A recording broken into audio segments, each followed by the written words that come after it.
नमस्कार. आपल्या सगळ्यांचे सोशल महाराष्ट्र न्यूज चॅनलमध्ये हार्दिक स्वागत. चला वळूया तर एका नवीन बातमीकडे. आजची बातमी.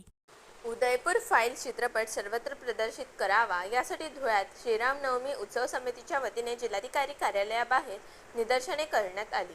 विशिष्ट धर्मार्थ शक्तीकडून प्रशासनाला सत्य घटनेवर आधारित उदयपूर फाईल्स हा चित्रपट प्रसारित करू नये म्हणून निदर्शने निवेदन देण्यात आली. तसेच चित्रपटावरून कायदे व सुव्यवस्थेचा गंभीर प्रश्न निर्माण होऊ शकतो आणि हा चित्रपट प्रसारित झाला तर धुळ्यात दोन धर्मात तेढ निर्माण होईल असा इशारा देण्यात आला होता.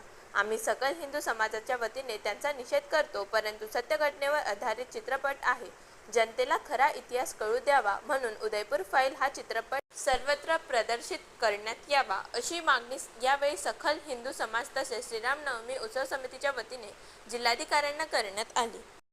उदयपूर येथील एक साधं टेलर काम करणाऱ्या कन्हैयालाल इसमाचा लाईव्ह पद्धतीने मर्डर करून तो लाईव्ह मर्डर करत असताना मोदींनाही जीव मारण्याची धमकी दिलेले काही धर्मांध शक्तींच्या विरोधात उदयपूर फाईल्स हा सत्य घटनेवर आधारित चित्रपट प्रदर्शित झालेला आहे. या चित्रपटाला मुस्लिम संघटनेंनी विरोध करून दिल्ली हायकोर्टामध्ये त्याला स्टे घेतला.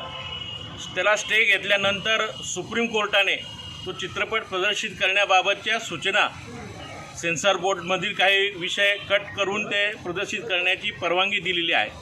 पण काही मुस्लिम संघटना गेल्या अनेक दिवसापासून हा चित्रपट प्रदर्शित होऊ नये म्हणून प्रयत्न करत आहात. या घटनेचा आम्ही सर्व श्रीराम उत्सव समिती आणि सकल हिंदू सर्व समाज निषेध करत आहोत.